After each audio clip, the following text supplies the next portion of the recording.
And we're here at Live Talk with PPN. Tonight, I want to introduce or kind of show everybody that we have more than just the usual crew. Major Killgore's with us tonight from MMUSA. Howdy, howdy. Howdy, howdy back. And so, Jackson, you were talking about some polls the other day. What polls are you doing with our Twitter account? The current one we have right now is if you had an extra $500 right now, what would you do with it? And the four choices are pay down debt, buy more food storage, buy precious metals, or put it under the mattress. And that's the that's one of them right now. Right. And the other one is how long you've been prepping. One is 10 years, 5 to 10 years. 5 or less years, or 2 to 3 years. So that's the two current polls right now. Cool beans. I can't wait to see what people got to say about that. I like to kind of see where their mind's at when it comes to this kind of stuff. Mainly because, you know, a lot of stuff's going on with the protesting. It's getting pretty violent, and I hear that, you know, Cleveland's gearing up. They've got everything known to man coming out there, ordering more equipment for all this that's getting ready to start out there, and government's got like 7 exercises going on. So you would think people would be putting their minds in the right perspective as far as if these guys are out there doing all this training, and you see all the violence in the streets with these protests, which were kind of stupid, but whatever. They would get their heads on straight and start prepping and getting prepared themselves. And I'm just not seeing it. I see a lot of people still in denial, like it's not happening, or, you know, that they think it's just going to blow over. It just cracks me up. Anyway, aside from that, I just wanted to reiterate or bring back up or refresh. We do have a Patriot chat. We're on Telegram now. We did a video last week introducing it. The link is still there. You guys can find it there, or I'll put it down in the box below. Check us out. It's a 24/7 live chat for all like-minded folks. Hey, Major Killgore, hit the 7, 8, 9. 7, 8, 9. I'm trying to find the list again. I see he's as bad as prepared as radar. Yes, of course I'm as prepared as radar is. Yeah, well, you know, fortunately I do have a memory, you know, and I remember one of them at least being membership, and we were going to discuss that for a little while, you know, and maybe touch on my little motto that might touch on the other people out there is, you know, that every new member is a vote against tyranny. And in that, I simply mean every member that join, every new member, that's just the government will see that in all actuality. Everybody's aware of that, you know. And they see that though as a sign that maybe they're kind of starting to screw up, because as militias grow nationwide, they're going to see those numbers, and they're going to take that as a threat, as it should be taken, you know, because when militias start rising up, that seriously does show that the government is doing something to make them rise up. So, you know, membership is just a vote against tyranny at this point, you know. Prepping is always a good idea as well. But anyways, you know, membership, we can go ahead and go to that. You know, anybody that wants to join our group, of course, should know to go to mmusa.co. It's a kind of a secure upload place to go ahead and discover us at. You can, of course, join PPN there as well, if you don't want to be so much as a militia side member. But either one is a great idea, though. I actually suggest that people take on both responsibilities. Exactly. At PPN. Add to that? Yeah. Just to clarify, with PPN, the Patriot Preparedness Network is, as I've said a million dozen times, a lot of people I've been noticing lately are scattered everywhere that are like-minded, and they for some reason can't find a group that they fit into. Most top militias these days really only consider people like first responders, Leos, former military, that kind of stuff. So a lot of these other guys are just regular everyday Joes, you know, like our forefathers were. So in that instance, they need to, you know, either start their own team, or they're going to have to find another civilian team. And unfortunately, a lot of these people just don't have that capability in their area. So PPN is there to help network everyone who is like-minded and wants to either start up a group or find someone. So if we're nationwide and networked, we'll be able to find people in their area for them. And again, membership builds a great group of everyone that can collaborate on prepping, survival, tactical, just the basics, you know, whatever, even just intel, you know, guaranteed. I mean, there's a lot of propaganda going around everywhere out there, and it's hard to discern the real deal from the crap that they're trying to spew at us. So we have a good admin team who really research and really look for these sources to make sure that they're getting accurate information. So it's really a good cause for everyone to just, you know, work together, band together. You know, things are, if you're, like I was saying earlier, if you know, you're seeing all these training exercises across the board for mass shootings, pandemics, civil unrest, that's pretty much, they're predicting that to happen. So if they're predicting this to happen, then your mindset should be, I need to better myself and my family or my area of responsibility in to countermeasure. So if they're training, I should be training too. If they're preparing, I should be preparing as well. And a lot of people just aren't doing that. They're more about the drama and the joking right now, and not so much as what's really going on in the world. And they're bringing, even though we don't see it all the time, but they're bringing more and more and more of these resettlers, refugees, whatever, in here, and a lot of people aren't seeing that. So they're like, okay, it's not up in my face, I don't have to worry about it. They're out there, and when the time is right, you will see it. And by that time, it's too late. So everyone really needs to kind of buck up and start paying attention. You know, that's the thing is people should be preparing for just anything to begin with, in my book. You know, if you don't have at least 3 days worth of food preps and the like for your entire family and a couple of your neighbors, you're kind of just you know, late to the show at this point. You know, by all means, though, you know, you should be prepared for years at this point. In all actuality, if you've been seeing this stuff coming for as long as people, you know, certain members of this group have seen it coming for years. So you know, we're stocked up to a certain degree. You know.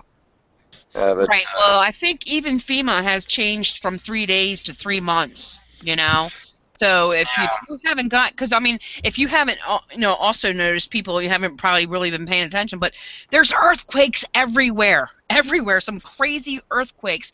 The earth is like shake, rattle, and rolling. So, you know, you have to prepare not just for an impending, you know, civil unrest, but also for national disasters, because, you know, earthquakes or storms or whatever at any given time can happen, and if you're unprepared, then you're kind of screwed. You know, you're stuck between a rock and a hard spot, and I'd rather be overprepared than underprepared any day. And people are just looking at it. Yeah, that is a large one. You know, as a matter of fact, I'm going to have to give a little shout out to another YouTube channel out there by the name of Suspicious Observers. I view their channel every morning upon waking up, because frankly, one of my biggest fears is from our very own sun, something that's completely out of our control.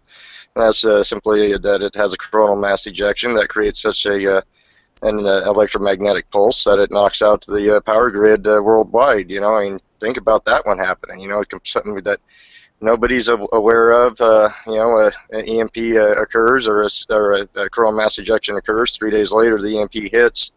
And yeah, unless you're kind of up on the stick and watching what's going on, you're going to be unaware of something like that, and all of a sudden everything's just going to go power out.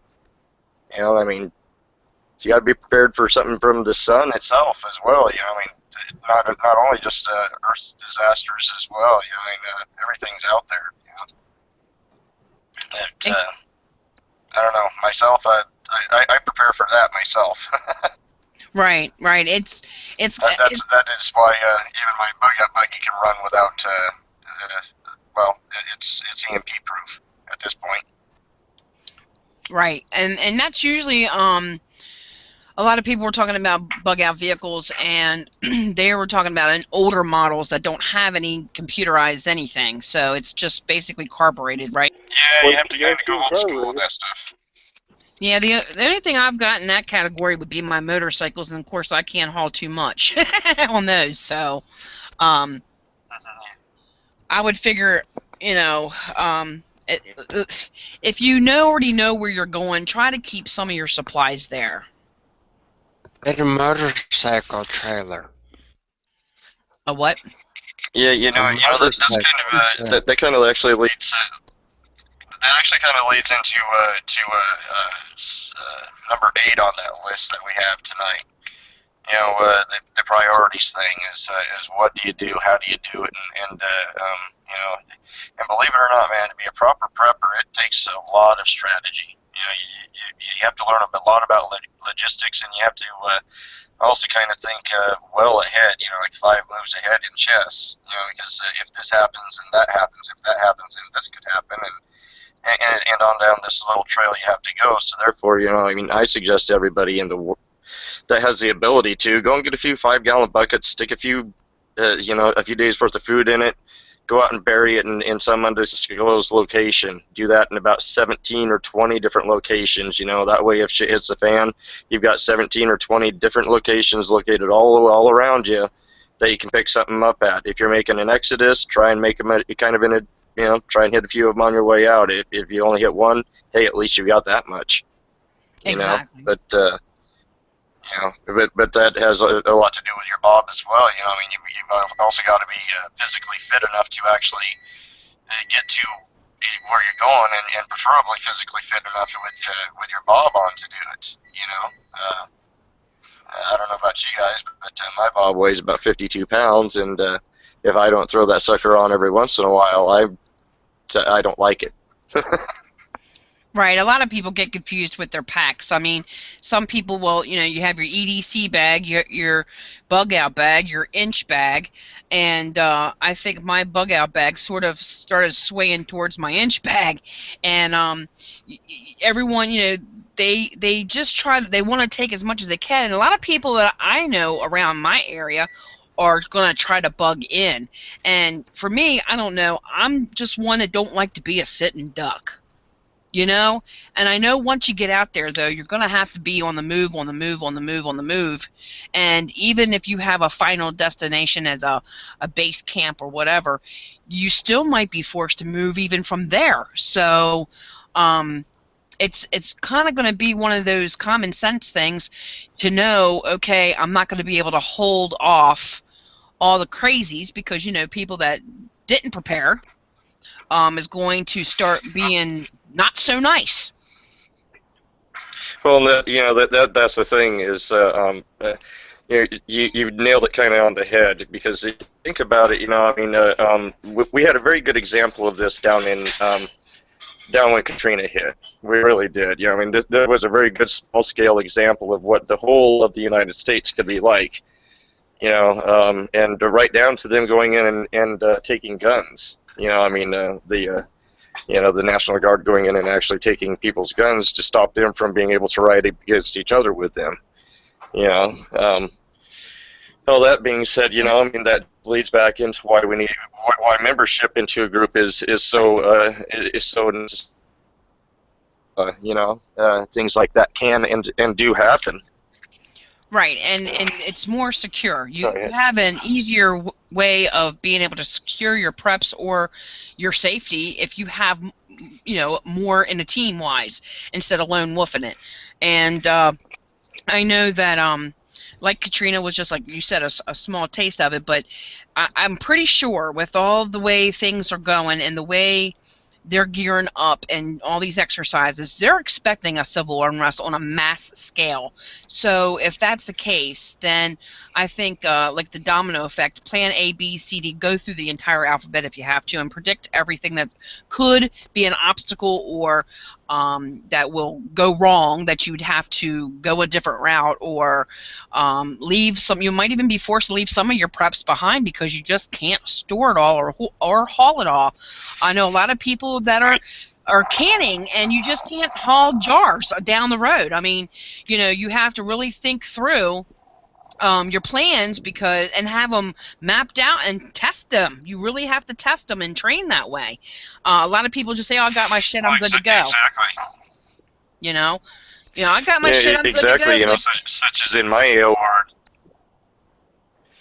You know, such as in my AOR, this last season we had something come through that was a stark reminder of how negated a lot of people's exit strategy could be. You know, and that was just simply in the form of forest fires because we had a dry season. Yeah, I mean, we had some of the worst forest fires that we've had in years, and are probably about dang near going to have a second worst season this year from the low amounts of rain that we're getting. But you know, I mean, a lot of people plan on bugging out to wooded areas. You know, what happens if they just come in and napalm, or say just a natural storm comes through and starts a forest fire? You know, I mean, you've prepped this nice little cabin in the woods. You know, what happens if it just happens to be in the middle of a firestorm? You know, I mean, that's why being in a group is always the better as well. You know, I mean, you know, lone wolfing it, you know, can only go so far. Exactly. It's always nice to have friends. Yeah. You gotta think everything is Murphy's Law. Whatever can go wrong will. You know what I mean, as far as preparing. You're exactly right because yeah, that is indeed the yeah, that's the prepper attitude. You know, I mean, you know, prepare for the worst and hope for the best. You know, if all of my preps go to waste because I get so old that they never get used, then I've done everything right. Exactly. I mean, I would rather have more than none. Yeah, no doubt. We still need exactly. You know, I mean, I would rather be all prepped up, you know, for the end, and then you know, then go meet my maker in my sleep or something. Yeah, right. Because you know, I mean, none of us want the chaos that none of us really want the chaos that's about to unfold before us, you know. But any surveyors of history will look at this time and go, well, it just repeated itself, didn't it? Just different technology. Yeah, and that's the essence of it, you know. I mean, we get to a certain point in the world where certain factions dang near to equal the same number, and there's a headlong clash every time. We're just nearing another one of those prophetic moments. In all actuality, unfortunately, it's happening within our lifetimes. You know, so we're going to have to defend our children from you know, from such things that could come at them. You know, and you know, hopefully all of us righteous people make it through. Let me ask you this. Hey man, the glory of heaven awaits you. So hey, whoo-hoo. But yeah, you know, right. I'd still rather go sliding in sideways. You know, go what a hell of a ride that was, than go moseying on in, though. I guess. But whatever. For sure. I'm certainly not going to go bury my head in a hole. That's for sure. All right, like everybody else has been doing. Let me ask you this. What would you suggest to the new prepper who's just waking up, unfortunately, taking them, you know, 8 years, to just waking up to all this stuff and saying, holy crap, I need to get my shit together. Where do I start first? Well, first things first is to sit down and don't panic. You know, because that's what generally happens with the first eye-opening, if you will. People will panic and they'll go and hit their sporting goods store and they'll buy all these doodads and everything like that. Then they'll have this whole mess of stuff that they want to put together, you know, and they put it in a bag and they realize it's too heavy. They just panic and they spend a whole bunch of money. You know, the first thing I suggest is, and the best thing is yourself. You know, prepare your mind. You know, do such things as research, actual reading, and actual technique trial and error. read up about traps and map reading, how to shoot an azimuth with a compass, how to do these things that the Boy Scouts actually learn. In essence, learn how to make a raised bed in case you're ever caught out. There are all these things, but to the first-time prepper, prepare your mind, because prepare your mind and your ass will follow. Exactly. And war's just not pretty, regardless which end. Out there in the field, my biggest asset is my mind, because I can look at things as other things. I'm really good at repurposing, so realistically, if you really want something good on your side, a good tool to always have to the common prepper is a knife. I'm going to lead right back to that. I wouldn't ever suggest a dual blade, though. The dual purpose blades where half of it's serrated and half of it's not. I'll always go with a nice smooth blade. That way you can always sharpen it, even on a river stone if you need to. A serrated blade, if it dulls, you can't. There's so many limitations to it as well. Get yourself a good foot blade, 6-inch or better, and always have it on you.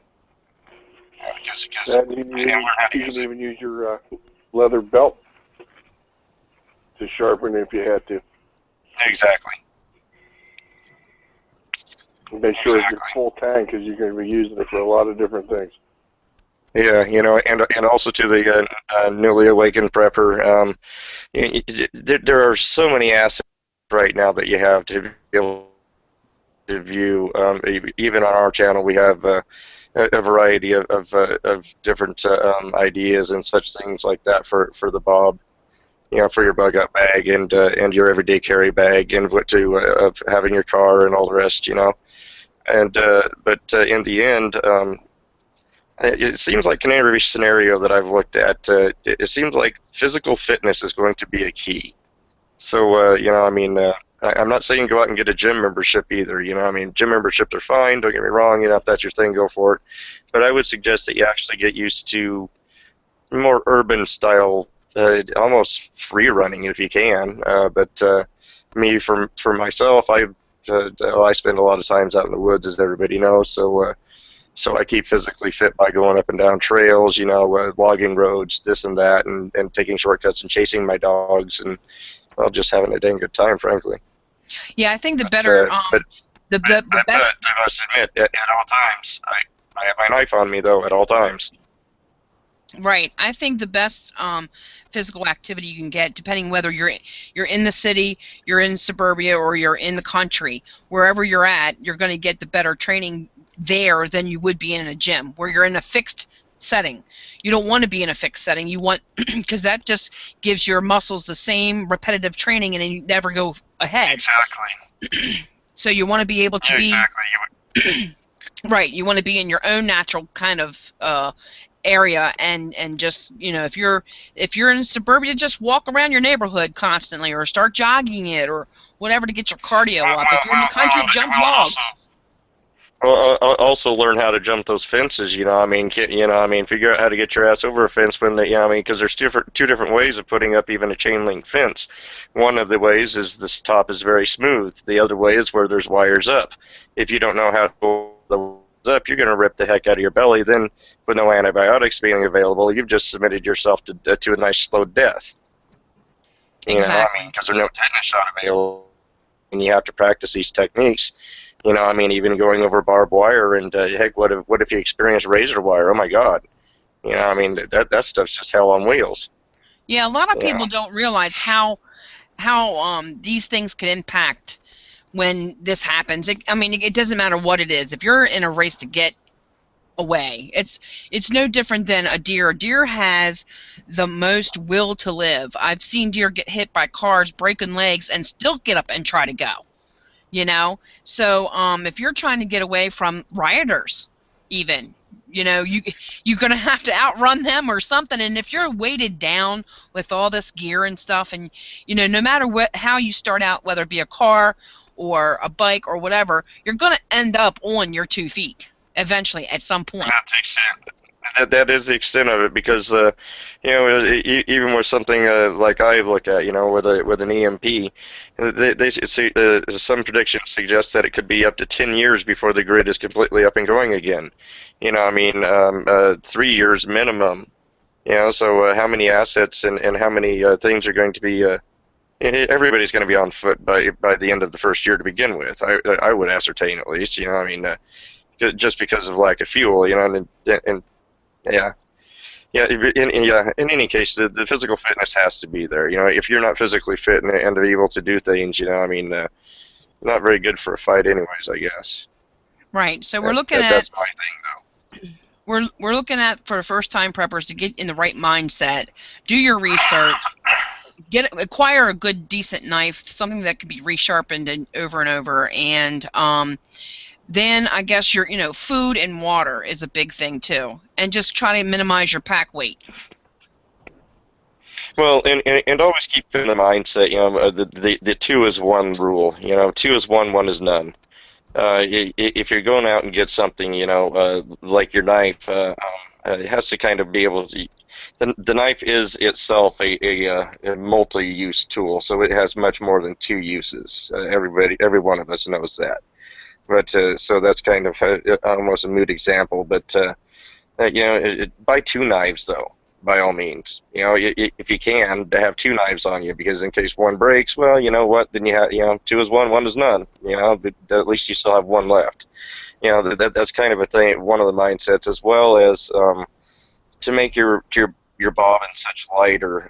Make sure that every tool that you buy has many more uses than just 1. You also want it to have at least 2 uses. Just because it's just smarter that way. You don't want to carry an axe and a saw. They make little hatchets with saws that go in the handle of them. SOG makes a good set that works like that. But the 2 is 1, 1 is none rule. The 2 uses rule. That's something that I always look at. And beyond that, good clothing, if you know that. Good boots, yeah. That's another good one. Make sure that your boots can be resolable. That way, they're just the better ones, it seems. A lot of people are also talking about learning trades. It's good to always have some kind of a trade under your belt. You have somebody that sat at a computer desk for his entire career, these IT guys or whatever, and have no basic skill to do anything else for themselves or for anyone else, because if we don't have a currency, your skill is going to be a great help. If you have somebody that sits at a computer desk all day long, I don't know what kind of a skill set you're really bringing to the table. So that would be maybe a good reason to actually become a prepper. Look into the prepper lifestyle and actually join a group, and that way you can gain experience and gain that camaraderie that you only get from a group.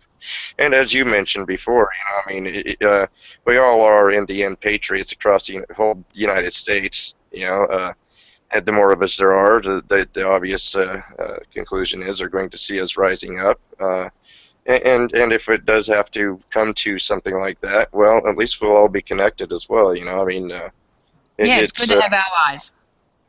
Well, we have to stay connected as Americans. Really we do, because there are some people out there that can't even tell you the first thing about their rights or the first thing about the Constitution or anything. And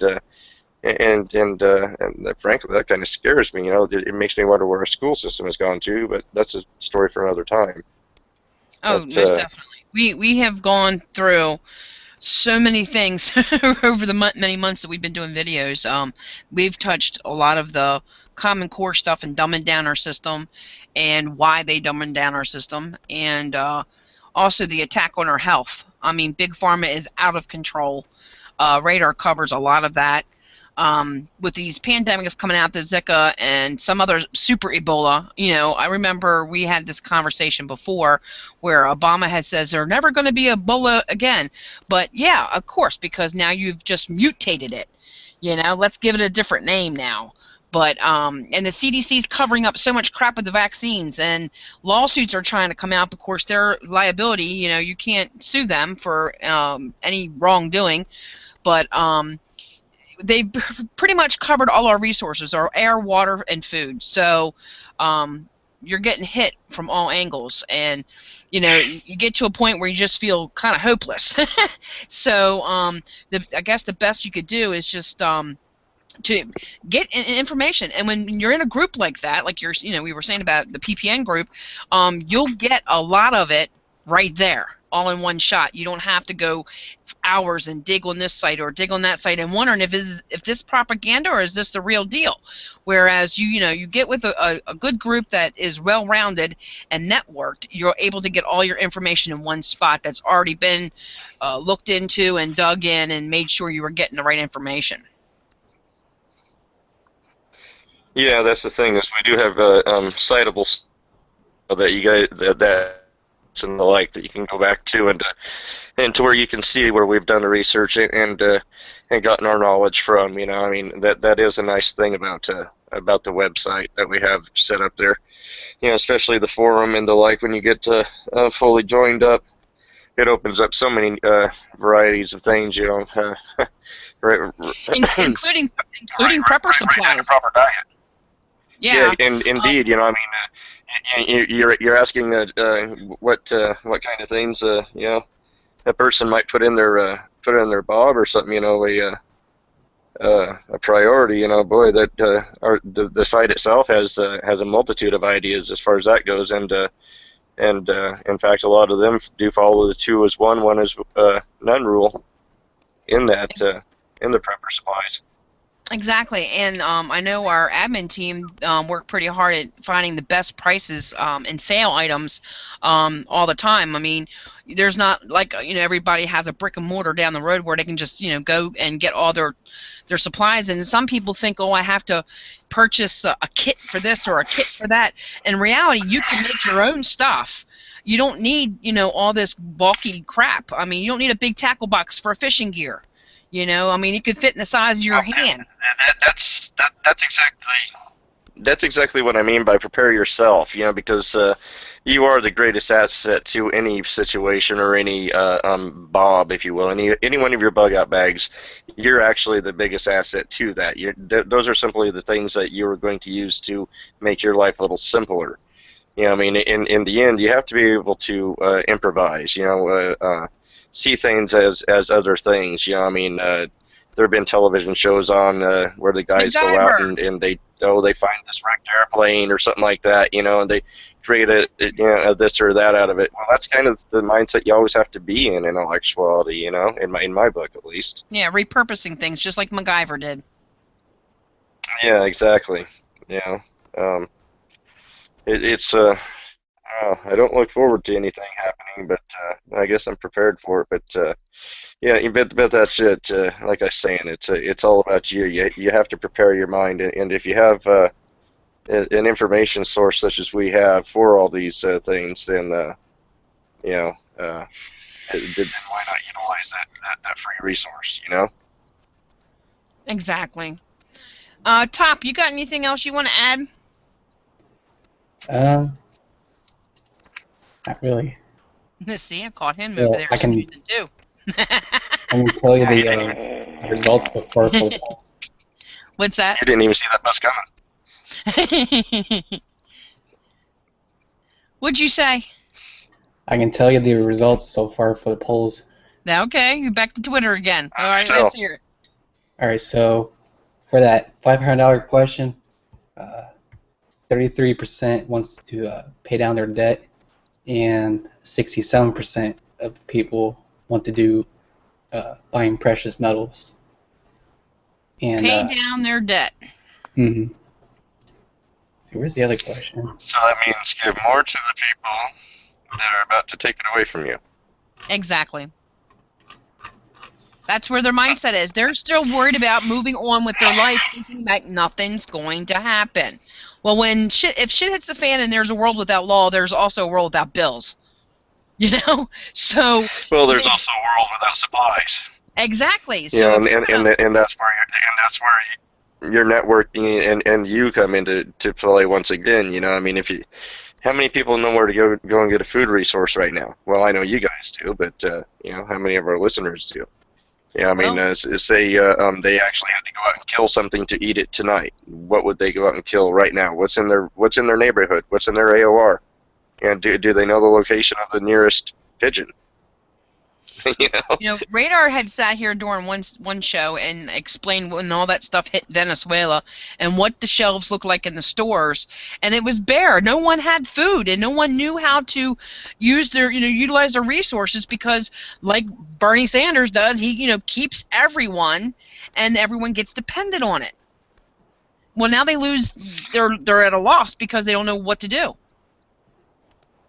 Well, yeah, that's exactly it. You know, I mean, even in Yellowstone and all of our national parks, we had these signs up to say, "Do not feed the animals, for they will become dependent upon you." You know, so there's no sense in doing that to the human because the human is just an animal as well. You know, realistically, we're Homo sapiens, so or Homo sapien, however you say it.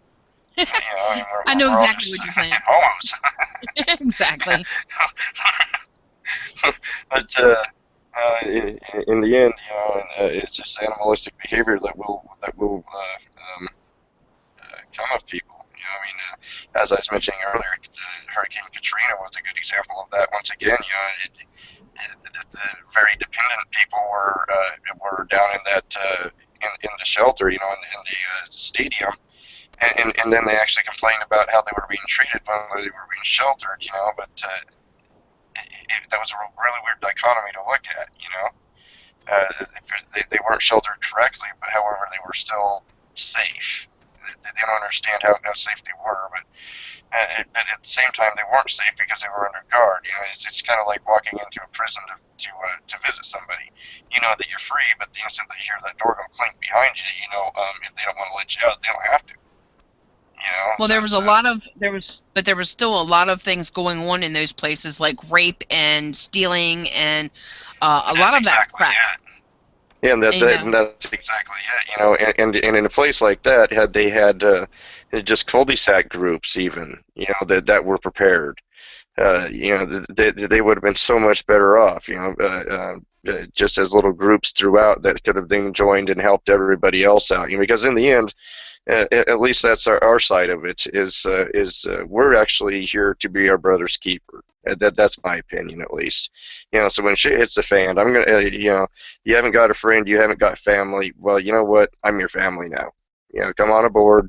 We'll all get through this together. You know, we just got to survive. You know, to make sure that what has been always will be. You know. That's kind of it in a nutshell, you know. But I would like to see a whole bunch of people jumping aboard before she hits the fan. That way, we can all kind of be on the same page of the same book at the same time, at least, you know. Exactly. I have a question for you. Now I'm gonna play conspiracy theorist for a second, because we all always wonder, you know, we're inquisitive by nature. So Katrina happened, and we also know that, you know, they have ways of altering our weather. Who's to say that wasn't a test run? To test FEMA, to test their first responders, to test how people were going to react, what they're going to have on their hands when whatever's planned to happen happens. Things break down. People start, you know, that were dependent on the government or whoever taking care of them no longer have that option, and now they're going to get hostile because they're hungry, or they are now without whatever they had, so they're going to take it from others. So now you're going to have a way worse crime than ever. Who's to say that wasn't a test run? In all actuality, if you look at things as test runs, you know, we've had several of them. Now, Katrina was a good test run for natural disaster of that kind of size and magnitude, and in that particular area. If it was caused by HAARP and all the nice lithium and barium and all the other wonderful things that they're putting up in the atmosphere, we'll never know until somehow we uncover that, you know, or somebody such as Jesse Ventura goes in and actually uncovers that. That'd be great. But we've also had other little test runs, and a lot of people have kind of overlooked them as test runs. we had this other event happen in Atlanta not too long ago where they actually had snowfall for the first time in years.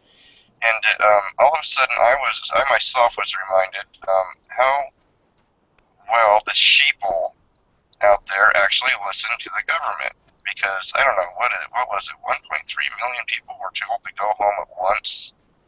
None of them know how to drive in snow, but they were all told that they better go home immediately, and all of them did. And look what chaos that brought. Mm-hmm. Yeah, I mean, there's nice little test right now. Now, was that one caused by HARP as well? We'll never know. Is the current thing that's going on down there being caused by HARP? Once again, we can never tell. We're not that high up in the government to have that knowledge available to us. But all these little things, that we might overlook, that are involved in these things, are little tests, such as they tested down in Katrina. I'm sorry I keep on hitting on that, but they tested down in Katrina how hard it would be for the National Guard to be able to go in and take guns. That was just yet another test. Now they know at a population scale like that it takes a little bit of aggression, but yet it is an achievable goal. They can in fact go in and take people's guns when they're oppressed via natural disaster. Nice little test done, and their outcome. Such as the thing that happened down here in Oregon recently. Before we had it happen down in Nevada, there was a large enough uprising of people and YouTubers that the information got out there, and BLM was qualmed. Now they've accomplished basically an assassination of people that were peacefully protesting, and now they've got away with it. Now they've set the precedent. Now they've set the accord for future confrontations. Now the people are aware that if they go and confront the BLM for these land disputes or anything to that effect, that death is a possibility. So now how many people are going to come out and play that game, and actually stick up for America? Well, unfortunately, not as many as before, because a lot of sign holders will not also hold a gun, unfortunately. And then you get all these, protesters that that are rioting in the streets and burning down their towns, and police officers and killing this one and killing that one. And now with the presidential election coming up, we are seeing a lot of that violence in the riots and what they're so-called protesting there too. But yet, you mentioned Oregon, where that went over that way, yet these guys are creating a whole lot more trouble than what those guys in Oregon did, and nothing's being done. Is that another test? And that's just when it probably is. If you everything as a test, you have to just put it on a truth table and see if it's going to actually pan out, be true or false in the longest run. But such as that though is in Oregon that actually did set a precedent. Now people do know that they will kill for that. And the appalling thing is though is as you were mentioning. Sorry, I got a little bit off topic there. Is these protest rallies? That really doesn't make sense to me at all, because you're protesting against freedom. Because the way that I see it, at least, you're going to these rallies to protest somebody's right to run for president. Somebody that's obviously in the campaign. It just seems like, think if it was you. Think if you had a mob of people come out and yell and scream at your next job interview. Don't hire that guy. Don't do that. Don't, it's kind of, I don't know. It's just kind of awkward to me. Yeah, it doesn't make any sense to me too. Other than we're getting being paid. Well, yeah, and that was getting ready to go there. I've seen article after article after article saying that these are paid protesters to cause this, and that there's some political people out there who are running for president that have kind of allied up and causing some of this stuff. That these protesters are it's kind of a bogus thing. It's also, like I said, with Cleveland, they're gunning up there. They've ordered all this equipment and everything, predicting a mass civil unrest in Cleveland when these things go, with this rally that's coming up going on there.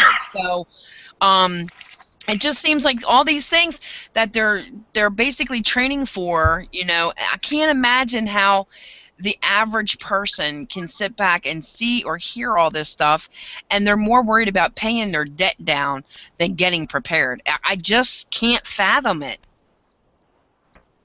Yeah, well, at least we had 60. What did you say, Jackson? 67% come back as wanting to buy precious metals and the like.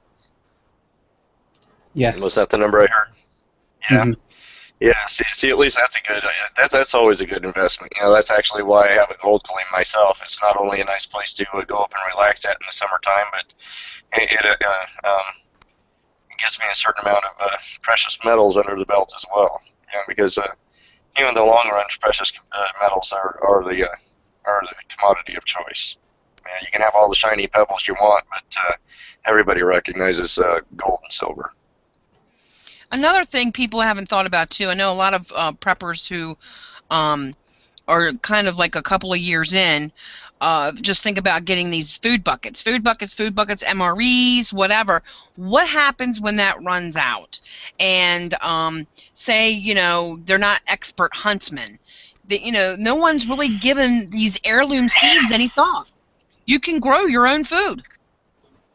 Yeah, that is a big deal there too. I mean, heirloom seeds are a big deal. And knowing what your body needs as well. I mean, knowing what to eat.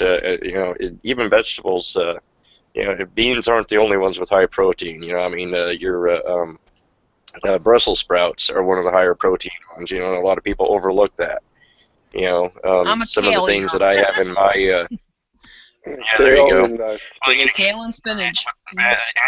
Broccoli. Yeah, well, and therein you find that you also have some fast-growing vegetables as well. I mean, if you want to start producing food quickly, I mean, always plant radishes. They have a 22-day cycle as a common rule of thumb. At least in this area, they do. Every about 22 days, you can pluck them and eat them. So something fast-growing. Yeah. Right. Yeah. I know Radar's doing some work now. He's going to be putting out some segments on wild edibles. So, if for some reason somebody overlooked the seeds, or you're hunting and that's something that will hold you over between A and B, he'll be able to kind of get people on the right path to identify wild edibles that you can eat out there. Even turning over logs, you can find grubs, as nasty as that sounds, but still protein.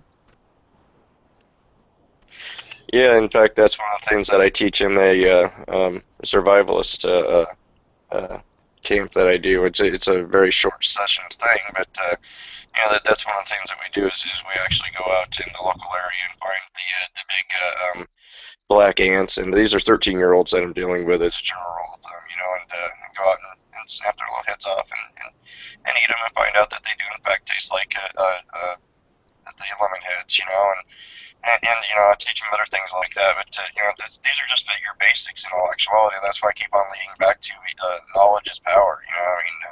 To the first-time prepper, get those books, get online, read up, learn what your indigenous plants in your area are that are edible and the ones that are poisonous, because both can be used to your advantage.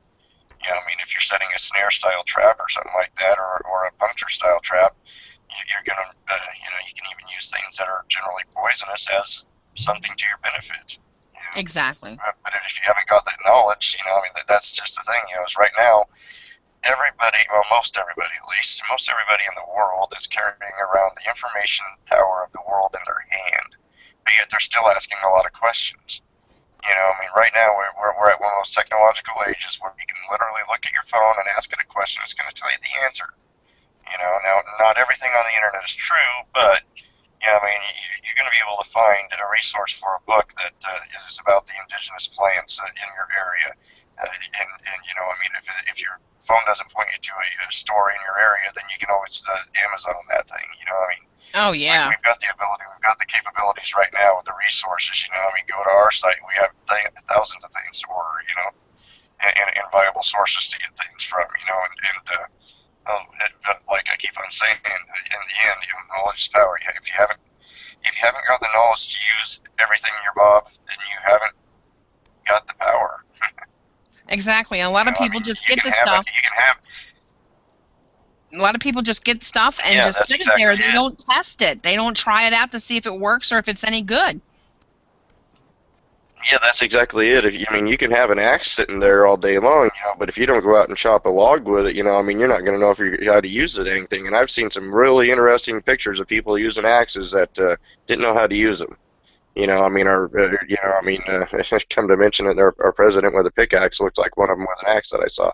A nice giraffe stance, as we call it. The legs wide apart because they don't want to hit themselves, but yet they put themselves so they don't give themselves a center base, and then they end up hitting themselves. Yeah, But in any case, that's a lot like your knife, as well. If you don't take that sucker out and start using it, my knife that I carry the blade length is 9 inches. It's a K-bar. I like to use it for everything. It's my machete. It's my heck, that thing's cut more trail for me than my machete, frankly, because I can wield it better. But if you don't go out there and actually use these things and get them scuffed up and put an edge on them yourself, and do it again and again and again, and go through a couple of these things, you're never going to actually have the experience. Exactly. It's a lot like hunting. It's a lot like hunting. I can make this suggestion to everybody nationwide. And this is an awesome suggestion. It was given to me as a kid, and I still utilize it to this day. If you really want to practice your stalking skills, go out and get yourself a camera. Not a digital one necessarily, or go ahead and get yourself a digital one. But I just don't like it myself. But because year-round you can hunt with a digital camera or with a camera. You still have to go out. You have to practice your stalking skills. You'll find that if you don't get close enough to your target to put it in the viewfinder and get that good shot, you're not going to get that good reward either. And that's the other thing. You get to take a reward home with you every time too. To go out in the woods with your camera, see how hard it is for these wildlife photographers to actually do their jobs.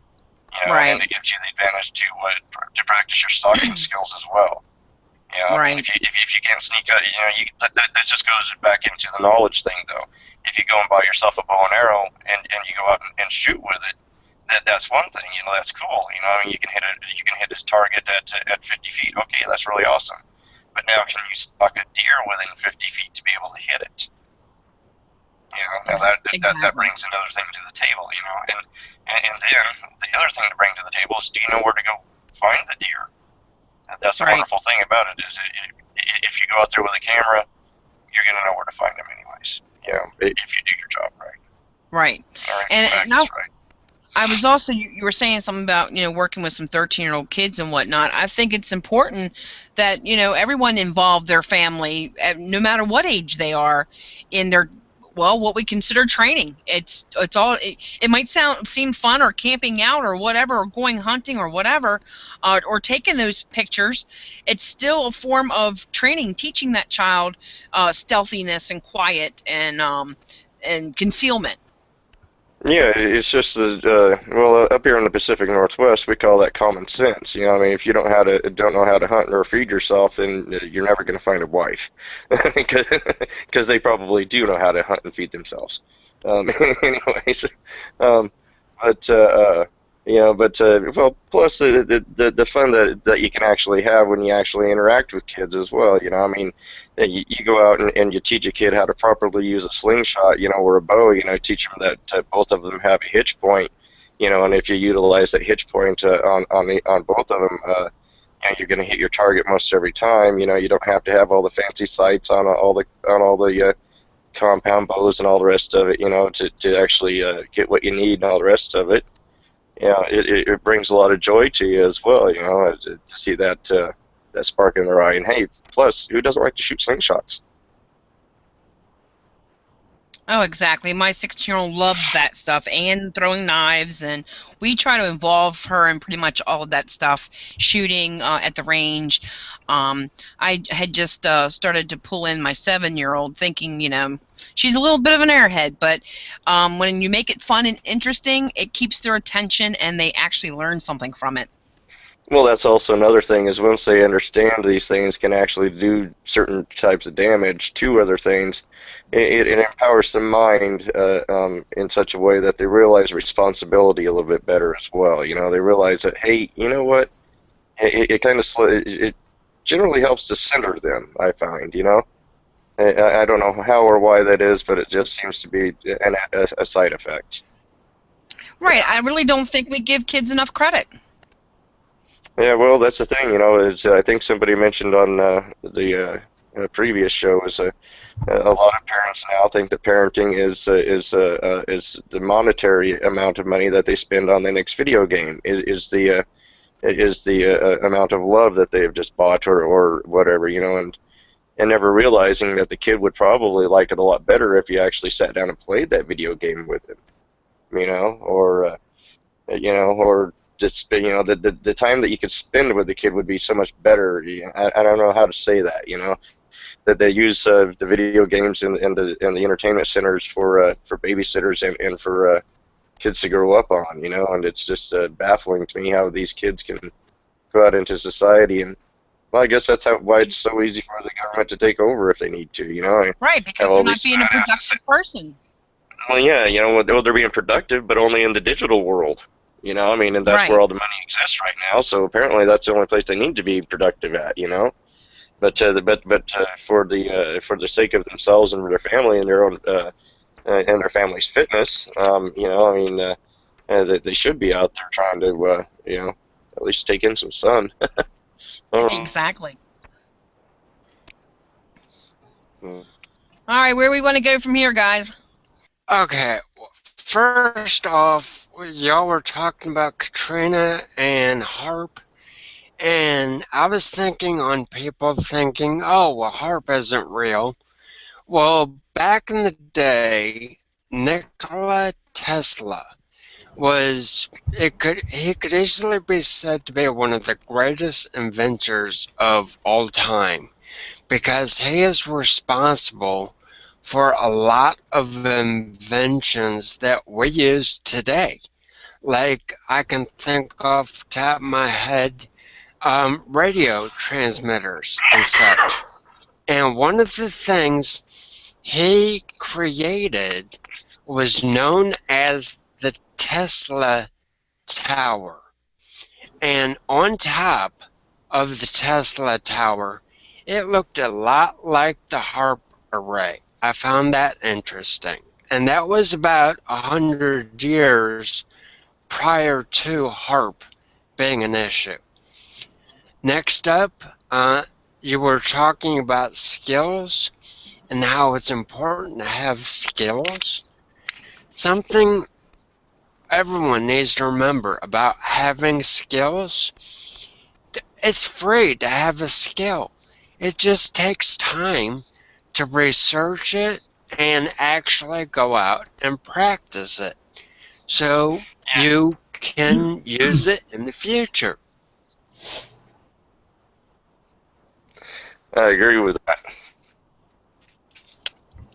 And next, MG was talking about FEMA extending their food supply, recommended food supply, and they are currently recommending food supplies for 2 weeks, according to their PDF I'm looking at right there. I thought it was more than that. I know the rule of thumb for militias or the advanced preppers for the advanced preppers it's a year, but for our militias and stuff, I think they've been going 3 months. All right, that makes sense. Yeah, that's what we've been standardizing at is 3 months. Yeah. But that is only per person. And you have to understand when you say a 3-month supply, you're not just doing a 3-month supply per household. You're doing it per person, and you always want to actually double that. It's a weird little math you have to do actually to prepare. So yeah, I look at it at least. You have 3 people in your house, you have months worth of food because things happen. But of course, again, that's the 2 is, you know, that just goes back to the you know, the 2 is 1, 1 is none. You know, you always you always prepare for the worst and expect the best, or pray for the best. Right.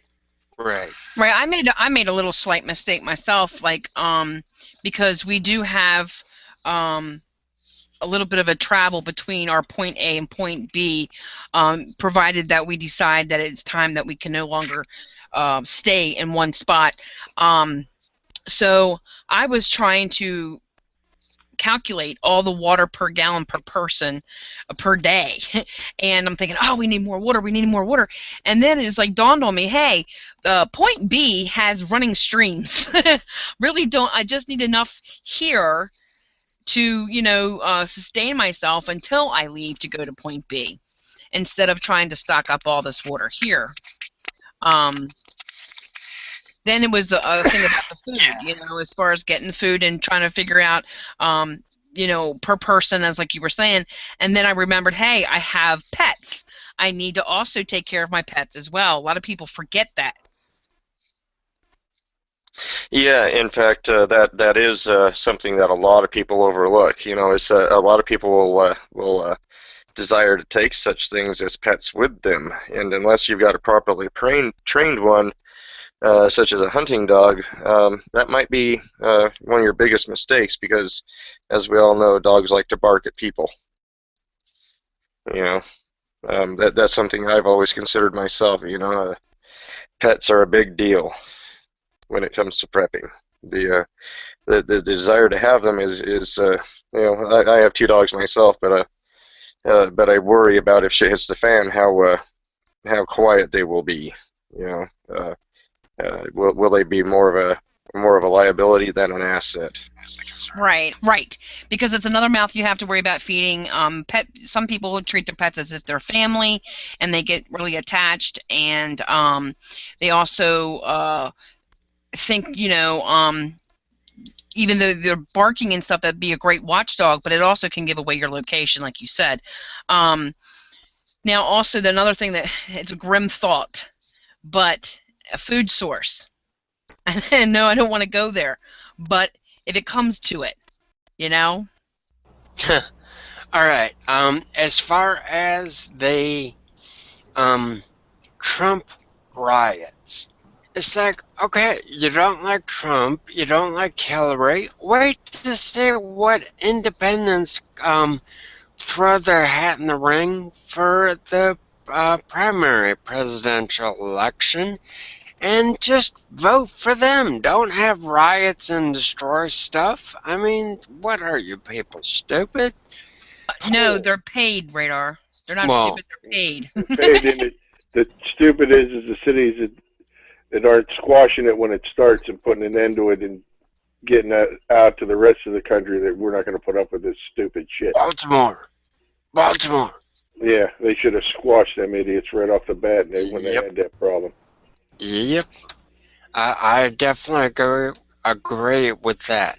And years ago, they had no problem doing that. Yeah.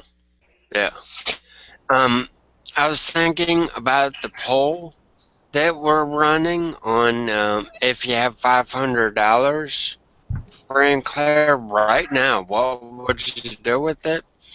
And 33% of people said they would use it to pay off debt.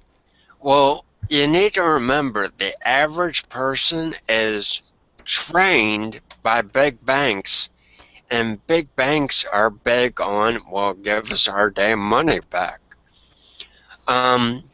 As far as seeds go, something that needs to be remembered about that is anytime you plant seeds in a shit at the fan situation, it means you're going to be staying in one area for a long period of time for those seeds to grow to the point they produce fruit. And that may not be a possibility. Another skill that is important to remember, to acquire, is how do you get seeds from radish? I sure as heck don't know. General rule of thumb as far as wild edibles go is if you see an animal eat it, you have a possibility to be able to eat it. If you see no animals eating a particular plant, just stay away from it. It will harm you in one way or another. But, like I said, if you see an animal eat it, you may be able to eat it. They gotta remember they can digest stuff that we as humans cannot. And lastly, you were talking about different ways parents are bringing up their kids, like in front of the TV, video games, this and that, and spending money on them and using the dollar amount to justify their parenting, so to say. I thought it was cool. Growing up, my parents didn't spend money on stuff. They spent money on traveling. As a result, I have traveled pretty much all up and down the East Coast, from as far north as Toronto to as far south as Key West. And honestly, that is an experience, or multiple experiences. I couldn't pay for anything, but it has given me invaluable life lessons just in traveling.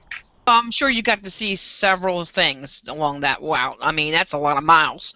So Yeah. you can see how not only the difference in how seasons are, like it's cooler up south or up north than it is south, so things grow differently there. People's food and taste in food is different from one place to another. So me just coming from Southern Maryland to Ohio, I'm learning a few things myself, even though it's not like it's at that far apart as what you did, but just in the way people not just talk and act, but things they eat too. For example, I grew up on Rappa-Scrapple. There's no Scrapple in Ohio unless you visit these Amish people. It's Yeah. like they never even heard of it. I'm like, really? I need to have that. Another thing is King's syrup. They don't have that here. I have to have Maryland family send me that stuff. So yeah, I mean, everywhere is going to be different, and climate's different for if you're planting seeds and whatnot, or acquiring food. So you really have to check out your location for your location. As far as wild edibles, you have to check out for your state and your location. Things grow differently everywhere. Some things might grow faster than others. Also, learning. Being able to learn how to use all natural pest control. Say this is on a longevity thing, like Major Killgore was talking about. Things might go for many months, maybe years. You would have to to find ways to curtail the pests, the mosquitoes or ticks or whatever, and in that. Being able to use home remedies is a great thing to know. Right. Also, I will point out that all that traveling was not done in one shot. That was done over 18 years. Because where I was growing up, we had at least a yearly trip to Canada every year. And I've seen Niagara Falls, no joke, 18 times at a minimum. Good grief. And, I mean, most people can't even say that. Yeah, I can't. I haven't saw it once, except for on TV or on the YouTubes. Yeah, but it's like, hey, and when you really get down to it, even though I was only in Niagara Falls, I was on the Canadian side, and, well, guess what? That's international traveling. Yeah, it is. Because we have a few truckers in our group, and they got their fast passes to go over and do their loads and come back. So, and I, and that's another thing as far as traveling. we can relate to some of our shows that we watch. You know, the TV watchers out there. For example, The Walking Dead, for one, is a big one. I mean, yes, it's not real life because you're dealing with zombies and whatnot, but at the same time, the way they scavenge for things, the way they improvise other stuff, you can still take some knowledge away from that and use it in the real world, you know, in these situations. The way they stay in groups. Yeah. I mean, that's, and how they watch each other's back. I mean, that, I don't care what situation it is when shit hits the fan, that's going to be important. You're exactly correct. Yeah, I think we're going to go ahead and end it there for tonight. I want to thank Major Killgore from MMUSA stopping in and hope that he comes back again. Oh, wait, I wanted to touch on the members thing again. Like the other day in the Patriot chat room, there was a guy or something that was looking for a group. There's still people out there who still want to get in groups but are not accepted in the hard militias, you know? They're looking for more. They were going to need to be more in a civilian setting.